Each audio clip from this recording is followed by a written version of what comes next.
Hi, നമുക്ക് ration അരിയും soybean വെച്ചൊരു ബിരിയാണി ഉണ്ടാക്കാം ഇന്ന്. അപ്പോൾ നമുക്ക് ബിരിയാണിക്ക് വേണ്ടിയുള്ള മസാല തയ്യാറാക്കാം. അതിലേക്ക് നമുക്കൊരു പാൻ വെച്ച് എണ്ണ ഒഴിച്ച് എണ്ണ ചൂടായിട്ടുണ്ട്. ഇനി അതിൽ സവാള ഇട്ട് കൊടുക്കാം. വെളുത്തുള്ളി, ഇഞ്ചി, പച്ചമുളക് പേസ്റ്റ് ആക്കിയത് ഇടുക. ഇളക്കി കൊടുക്കാം.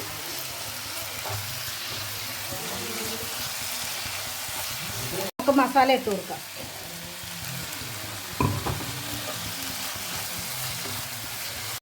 തക്കാളി ഇട്ട് കൊടുക്കാം. ഇനി നമുക്ക് പൊടി ഇട്ട് കൊടുക്കാം. മുളക് പൊടി, മല്ലിപ്പൊടി, മഞ്ഞൾപ്പൊടി, ഉലുവാപ്പൊടി, കുരുമുളക് പൊടി. നമുക്ക് വേവിച്ച് വെച്ചേക്കുന്ന സോയാബീൻ ഇട്ട് കൊടുക്കാം. മഞ്ഞൾപ്പൊടി, ഉപ്പിട്ട് വേവിച്ചത് ഇളക്കി കൊടുക്കാം.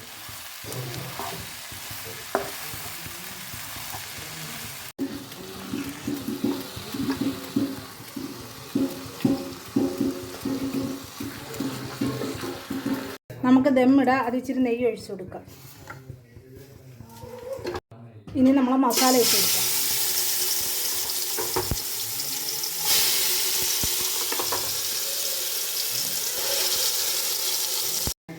വേവിച്ച് വെച്ചേക്കുന്ന റേഷൻ അരി ഇട്ട് കൊടുക്കാം. നമുക്ക്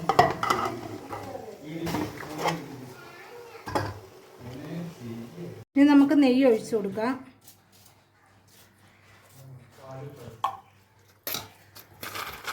അണ്ടിപ്പരിപ്പ് മുന്തിരിങ്ങ ഇട്ട് കൊടുക്കുക. വറുത്ത് വെച്ചേക്കുന്ന സവാള ഇട്ട് കൊടുക്കുക.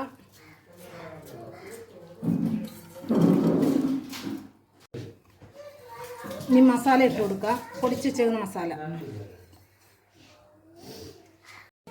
മഞ്ഞൾപ്പൊടി കലക്കിയത് ഒഴിച്ചു കൊടുക്കുക. ദമ്മിട്ട് വയ്ക്കുകയാണ്. ഇനി നമുക്കൊരു 10 മിനിറ്റ് ചെറിയ തീയിൽ ഇത് വേവിച്ചെടുക്കാം. അങ്ങനെ നമ്മളെ റേഷൻ അരി സോയാബീൻ കൊണ്ടുള്ള ബിരിയാണി ഇവിടെ റെഡി ആയിട്ടുണ്ട്. വീട്ടിലെല്ലാവരും ഒന്ന് ട്രൈ ചെയ്ത് നോക്കുക. ഞങ്ങളെ ചാനൽ ഒന്ന് സബ്സ്ക്രൈബ് ചെയ്യുക, ലൈക്ക് ചെയ്യുക, ഷെയർ ചെയ്യുക. Thank you.